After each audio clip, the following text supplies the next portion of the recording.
Холодний північний вітер. Був час, коли багатьом людям він приносив не лише погодні незручності. Багатьом цей вітер завдавав також ще й гонінь, розділення з рідними, заслань, ув'язнень, побиттів, тортур, смерті.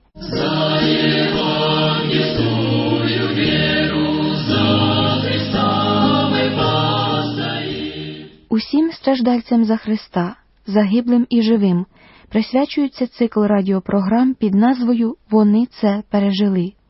Нам, молодшому поколінню, слід знати і пам'ятати про подвиг віруючих. Слухайте у передачах з циклу «Вони це пережили» реальні історії людей, які страждали за віру. Тобі, розіп'ятий Христе, з такими словами вони йшли на муки.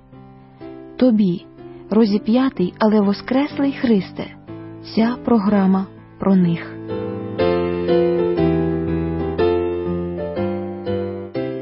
Перед мікрофоном Олеся Василенко. Вітаю вас! Якщо людина бажає щось знайти, вона це отримає. Ця істина нерідко справджується у житті. Гостя сьогоднішньої нашої програми дуже хотіла знайти віруючих і разом із ними поклонятись Господу. Хоч після війни це було дуже важко зробити. У країні панував хаос. Люди ще не прийшли до тями після жахливих подій, ще повністю не відбудували зруйновані селища і міста. Галина Храпко, мешканка Хоролу, що на Полтавщині, довго шукала віруючих і не могла знайти. І Господь допоміг їй. У її власному домі організувалась невелика громада, яка молилася і славила Бога. Якщо дуже чогось бажаєш, воно обов'язково здійсниться. Принаймні, цей принцип завжди працює, коли ти шукаєш Господа, бажаєш вірити в Нього і служити Йому. До вашої уваги інтерв'ю з Галиною Кузьмівною Храпко з Полтавської області. Бесіду записала Лариса Мельник. Дорогі друзі, ми вітаємо вас і раді також привітати сьогодні в нашій передачі Храпко Галину Кузьмівну. Батьки у мене були віруючі, поки ганення не було, на собрання нас водили, а тоді стало сильне ганення. З якого ви року? З 22-го. Ну, я вже в школу ходила, як ганення було. Тоді мене водили на собрання. А як ганення вже стали вони збиратися і ночі, то вже нас не водили, щоб не виказали ми. І гоніння, що робили? Власті розгонили, штрафували, в тюрмі забирали. Моєї матері батька забрали в тюрму у Магадан. Це ще було до війни. Там він не погиб і назад не вернувся. А просвітер наш вернувся назад. Так казав, як розстрілювали віруючих там, так включали трактор, щоб не чуть було вистрілів. То багато, звісно, в Магадані полягло віруючих. А як прізвище просвітера було, того, що до війни був? Горелов Михаїл Михайлович. Багато людей не повернулося звідти, так? Да, моєї матері батька забрали в тюрму у Магадан, і там він і погиб. Вам про це сповістили листом чи як? Це до війни діло було ганення сильно, а війна кончилася. Ми ж знали, що він там, у Магадані, і туди писали, відповідь отримали, погиб без известия. Галина Кузьмівна, ви пам'ятаєте, як було на війні? Немець по мені стріляв, і якщо б снаряди іззаду летіли, мене б убило, то все напереді. Так мене тільки землею прикидало. А потім я попала в Германію, і жила по Мирському, і знайшла себе там хазяїна. Замуж вийшла там і дочку родила там, у Германії. А тоді з Германії його забрали в армію, як до нас до русских перевезли. А я приїхала сюди в Хорол.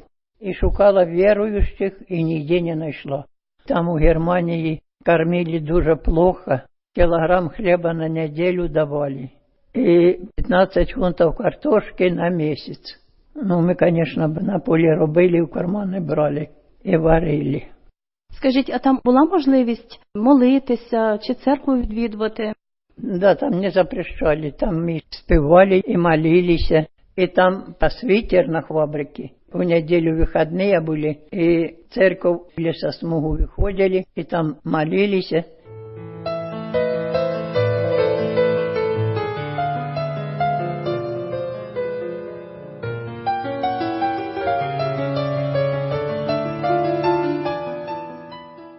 Я приїхала сюди і шукала віруючих у Хоролі, і ніде не знайшла.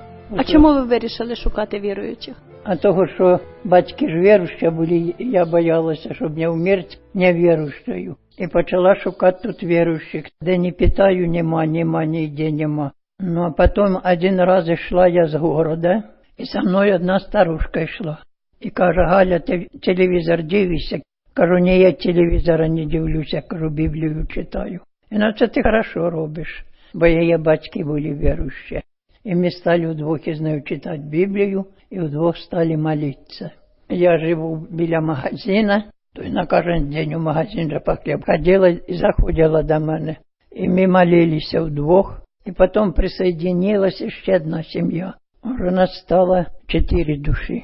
І ми проводили собрання у нас, ми молились як могли, а потім брат Яша присоединився. Які це були роки вже? 47-й год. Ну і таким способом ми збиралися самі і співали як могли, вчилися, молилися. І таким образом у нас організувалась церква. І скільки людей було вже тоді? 19 душ.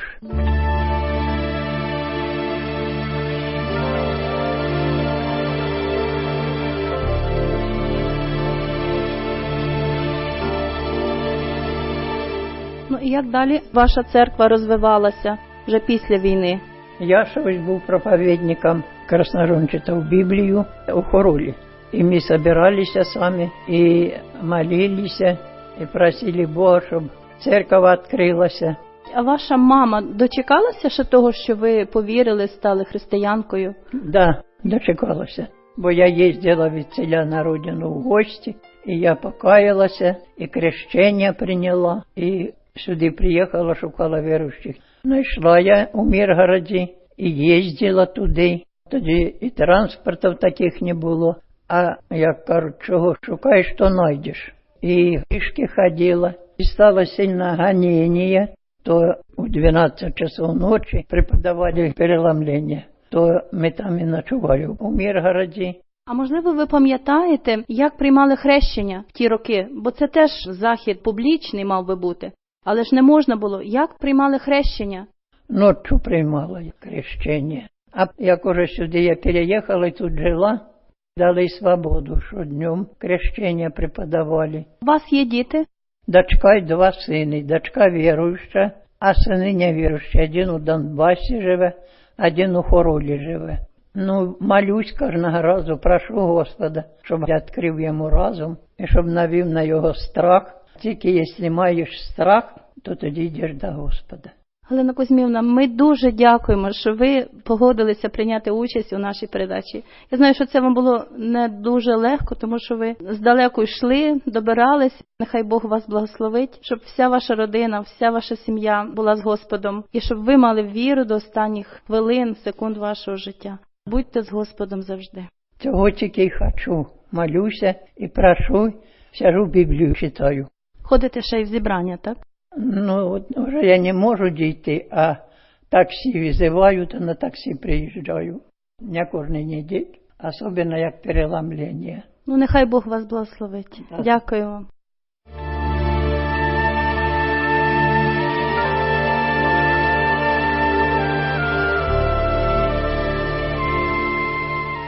Ви слухаєте програму «Вони це пережили», присвячену християнам, яких гнали за віру.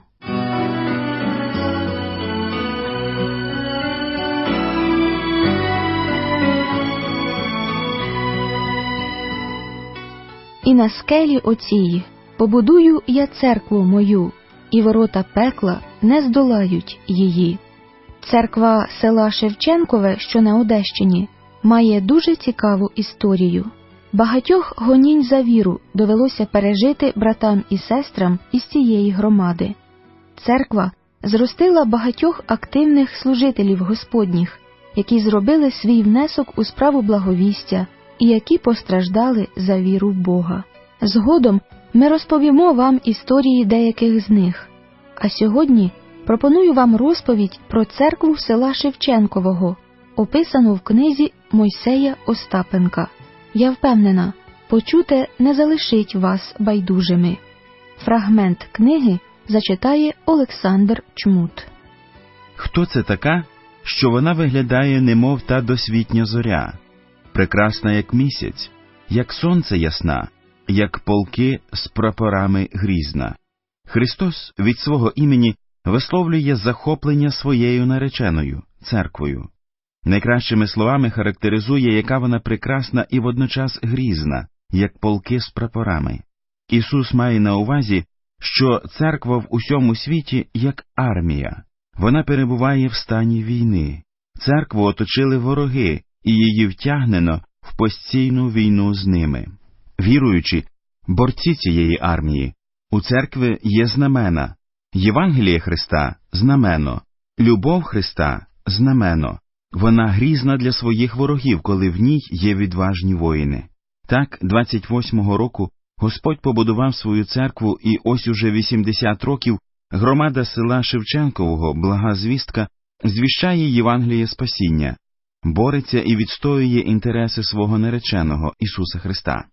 А його інтерес – це любов до всіх людей. З самого початку церква Шевченкового зазнавала труднощів і гонінь, але у цих гоніннях вона зростала і міцніла. 1934 року Господь дарував велику милість і благословення. Було побудовано дім молитви. Це дало змогу удосконалити служіння церкви. Працювала недільна школа, проводились молодіжні зібрання, здійснювалось хорове служіння, приходили нові люди, каялись, приймали водне хрещення, і церква зростала. Але диявол лютував у своїй ненависті до дітей Божих, підбурював владу, щоб перешкодити розповсюдженню Царства Божого на землі, і, зокрема, в нашому краї. Однак в усі часи були вірні служителі Божі, котрі клали своє життя і життя своїх сімей на жертовник. За цим спостерігали односельчани. У стражданнях діти могутнього Бога представляли гідно свою віру. Церква поповнювалась новими послідовниками Ісуса Христа. Ворог шаленів, і 1965 року молитовний будинок в селищі Шевченковому закрили. Віруючі почали збиратись по домах. Вони служили Господу на подвір'ях Остапенка Василя, Ткаченка Петра, Коломійця Івана та інших. Пресвітерське служіння в той час здійснював Остапенко Іван Мойсейович. Постійні виклики до міліції, погрози, штрафи, ув'язнення на 15 діб не зламали духу церкви. Попри серйозні утиски, діти Божі продовжували ревно служити Спасителеві і нести Його слово людям. Навіть коли 68-го року заарештували Івана Остапенка та Феофана Дубового, церква продовжувала свою духовну працю і в таких складних умовах несла Боже світло людям. В ті роки Бог особливо виявляв себе в церкві, зміцнював її, давав настанови Духом Святим, і віруючі отримували силу та втіху від Нього. Любов до Бога спонукала до будівництва нового молитовного будинку на вулиці Тираспольській. За нетривалий час віруючі звели новий дім молитви. Господь, вселяючи віру в дітей своїх, робив чудеса. У долі церкви переплелись біль і радість, муки і Божий спокій. Все це, як приємний фіміам, линуло до престолу благодаті. Забуваючи свій біль, своє горе, брати і сестри допомагали одне одному. Як їх не любити? В такі часи по-особливому цінуєш людей, які здатні на великі подвиги. Хто дав їм цю мужність, хто вклав в їхні душі високі небесні почуття? Я дуже люблю їх, моїх братів і сестер. Вся округа чула про те, що вони допомагали один одному зводити будинки, втішали один одного у горі. Особливо братерську любов ми відчули, коли нашого тата заарештували. Нам всіляко допомагали, нас підтримували, молились про нас. Якщо десь і є такі нескупі на любов і жертву віруючі, то це в селі Шевченкове. Багато з них уже з Господом. Хтось ще живе на цій землі. Багато прийшло нових дітей Божих, але я всім хочу сказати щиро дякую. Ото і є церква, якої не здолають ворота пекла, яку оспівав сам Господь Ісус Христос у пісні над піснями. — 1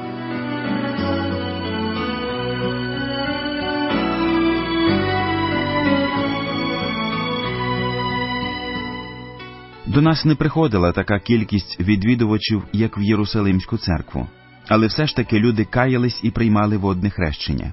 Хоч це було і досить складно зробити. Навернені мали велике бажання вступити в завіт з Господом. 1965 року, після закриття дому молитви, хрещення провели на Лептиші, водоймі в 6 кілометрах від села. Брати і сестри зібрались на подвір'ї церкви, помолились і вирушили на Лептиш. Приїхало багато гостей. Коли така значна кількість людей попростувала до водойми, представники влади і міліція почали їм перешкоджати. Але коли у віруючих одне серце і одна душа, і вони горять служінням Господу, їх дуже важко зупинити. Василь Гречкосій перевозив літніх братів і сестер на мотоциклі. За це брата забрали до районного відділку міліції. Стражі порядку хотіли заарештувати ще й Миколу Шевченка та Михайла Хорєва, але це їм не вдалося. Служіння відбулося. Із гостей приймали хрещення Умнов Данило, Родославов Євген та багато інших. Наступного дня вся молодь поїхала до райцентру просити, щоб відпустили Василя Гречкосія. Але його не відпускали. І тоді молодь перед відділком міліції почала співати християнських гімнів. Одні забороняли, інші казали «співайте». Після обіду брата Василя відпустили. В таких умовах церква здійснювала духовну працю. Коли не було молитовного будинку, хрещення відбувалось на озері Китай, і навіть у каналі, що протікає через село. Коли братів заарештували, служіння несли диякони церкви – Касяненко Михайло і Чорнявський Трохим. А згодом, 1969 року, приїхав Степан Герасимович Дубовий, талановитий служитель. Він і ніс служіння в церкві. Його біографію і служіння описано в книзі «Небесні іскри не гаснуть». 1975 року на пресвітерське та дияконське служіння було рукопокладено Івана Бойченка та Степана Гречкосія.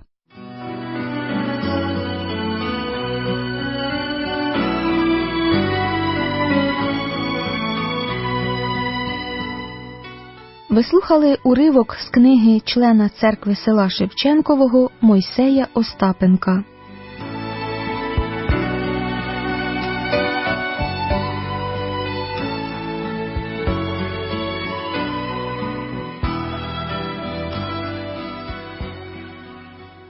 За комуністичних часів віруючі в дуже складних умовах здійснювали своє служіння, а нерідко вони віддавали життя за Христа.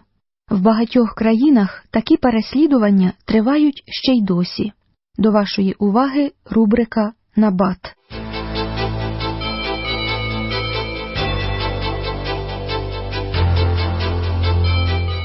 У Пакистані знову вбили християн. Нещодавно поховали 2 віруючих у Христа чоловіків. Їх розстріляли ісламські бойовики. 24-літнього Насира Масиха і 25-літнього Рафі Масиха вбили в їхньому ж домі. 5 бойовиків увірвались до помешкання братів і розстріляли їх з вогнепальної зброї. 4 інших християн дістали серйозні поранення від куль, але їм вдалося врятуватись. Тижнем раніше у цьому ж районі екстремісти вбили 22-літнього християнина Фасеала Мухгала і важко поранили 30-літнього пастора Корнеліуса. Служитель згодом помер. Шановні слухачі, продовжуймо молитися про віруючих Пакистану. Нехай їхня мужність підбадьорить нас. Ці християни настільки люблять Господа, що жертвують життям за нього.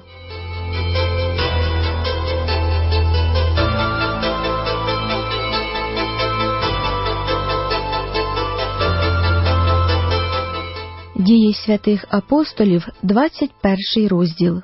І коли ми багато днів у них зоставались, то прибув із Юдеї якийсь пророк, Агав на ім'я. І прийшов він до нас, і взяв пояса Павлового, та й зв'язав свої руки та ноги, і сказав: «Дух Святий так звіщає. Отак зв'яжуть в Єрусалимі Юдеї того мужа, що цей пояс його, і видадуть в руки поган».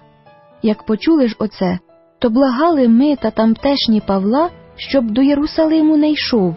А Павло відповів: «Що робите ви, плачучи, та серце мені розриваючи? Бо за ім'я Господа Ісуса я готовий не тільки зв'язаним бути, а й померти в Єрусалимі». За комуністичних часів багато братів і сестер послужили Богові і церкві, а дехто з них віддав своє життя за Христа. Сьогодні у багатьох країнах, у яких відбуваються гоніння, віруючі жертвують собою за Спасителя. Вони могли б і не страждати, відмовившись від Господа. Проте брати і сестри зробили свій вибір на користь Бога, щоб Його царство поширилось на землі і щоб прославилась Христова жертва. Залишаю вам на згадку уривок з проповіді пастора Петра Родославова. Бути ув'язненим за Христа означає хотіти ним бути. Бути служителем Христовим означає хотіти ним бути. Стати правдивим християнином означає побажати тернистого шляху, на якому є багато страждань. Якщо ми не захочемо цього, ніхто насильно не зробить нас християнами. Навіть всесильний, всемогутній Бог не змусить нас вірити і поклонятись Йому. Є всесильна Божа влада, є і людське право свободи вибору. Хто прагне надати свій дім, свою квартиру для служіння Богові, той їх надає. Хто палає бажанням віддати всього себе Господу, той сходить на жертовник, і Бог його використовує. Хто має за щастя віддати на служіння своїх дітей, нащадки таких батьків сьогодні працюють для церкви і Господа. Хто, маючи особистий транспорт, сумує, що не має змоги послужити ним Богові, автомобілі цих людей на ходу і приносять велику користь братству. Хто має фінанси і любить Господа, той кладе в скарбницю навіть останню лепту, і ніхто його не переконає вчиняти інакше. Брати і сестри, життя наше у нашому розпорядженні. Ми можемо віддати його Богові та церкві і можемо застосовувати для особистих задоволень. Оцінку життя кожної людини дасть Христос на суді. Перевірмо своє життя, свої бажання перед Господом. Якщо ми не захочемо страждати, якщо не побажаємо щось зробити для церкви Божої, ми ніколи цього не зробимо. Так висловився наш брат Петро Родославов. Друзі, пам'ятаймо, якщо людина дуже чогось бажає, вона це отримає.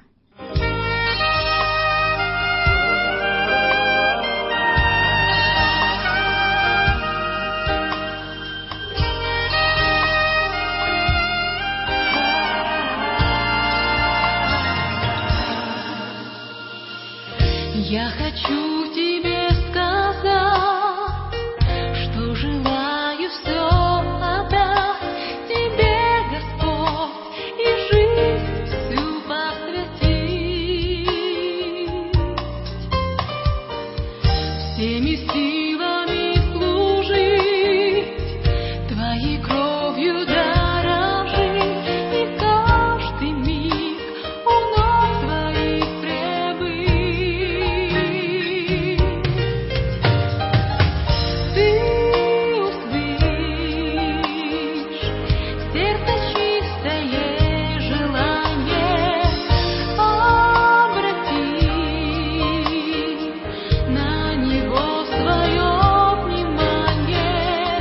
Помоги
Шановні слухачі, свідчення багатьох наших братів і сестер, які страждали за віру, зібрано в один DVD-диск. Якщо ви бажаєте мати цей диск, напишіть нам. Адреса. Програма «Вони це пережили». Транссвітове радіо. Абонентна скринька 100. Київ, Україна. Індекс 02090. Передачу для вас готували керівник Транссвітового радіо в Україні Олександр Чмут, звукооператор Олександр Боровик та авторка і ведуча Олеся Василенко. До зустрічі в ефірі! І якщо ви зазнаєте гонінь за віру, тримайтеся!